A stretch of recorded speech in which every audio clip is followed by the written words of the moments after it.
When's the last time you had a meal not in front of the television or scrolling through your phone? Or when's the last time you actually took a real lunch break instead of staying at your desk to catch up on emails? We have such busy lives these days that most of our meals are on the go or we're distracted and trying to multitask while we eat. But the problem is when this type of eating becomes a regular occurrence in our lives, we're actually doing ourselves and our health a disservice. The act of eating in a set time frame, undistracted, is a critical part of self-care. It is just as important as going to the gym or getting enough sleep.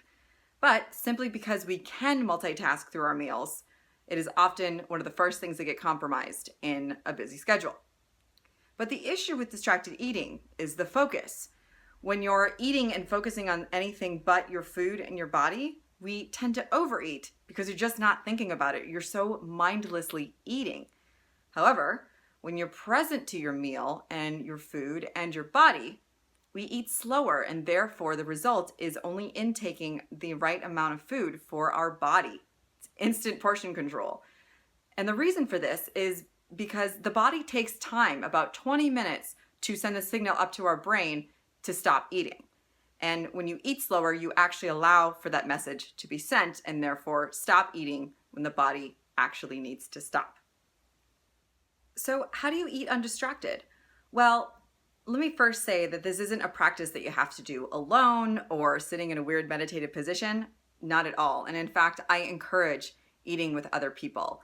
Beyond the great chemical reactions that happen in our body when we genuinely connect with another human, when we're with other people, the conversation that we're having slows down our eating even further, allowing more time for our mind and body to communicate. But start by intentionally setting time to eat your meals and then get rid of all of your screens. So no phone, no TV, no computer. And get yourself into a different space. So step away from the couch or get out of the car. And if you're at work, step away from your desk. And then once you're in your space, begin to reflect on the food that you're eating. Do you know where it came from? Where was it grown? Where was it raised? Where was it made? And if you cooked it, recall the process that you went through to create that dish for yourself and all of the love and energy that you put into it. And if someone else created it for you, think of what their process was and what they wanted you to get out of that dish. And then focus on the flavors of your food. Which flavors make your taste buds dance and which ones you don't like so much. And if you're with other people, reflect on what these people mean to you and why did you choose them to share your meal with? And reflect on the gift that you have given yourself to focus on your food and honor your mind, body, spirit, simply by setting aside time to eat. So if you are a chronic multitasker, distracted eater, I have a challenge for you. Over the next week, I want you to pick one meal a day and give yourself at least 20 minutes to eat it undistracted. And at the end of the week, come back to reflect on any differences you might notice about your eating. Did you get full on less food? Did your food taste better? And anything you might have learned or noticed about yourself in the slight adjustment.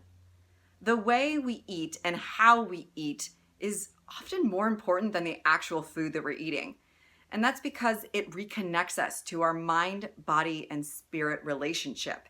That is the absolute foundation for any conscious and positive relationship with your food. Thank you so much for watching. If any of this resonated with you, please make sure to share this video. And if you have a friend that would benefit from hearing this message, tag them in the comments below. And then come back every single Friday for a brand new video. And remember, open your mind and your mouth.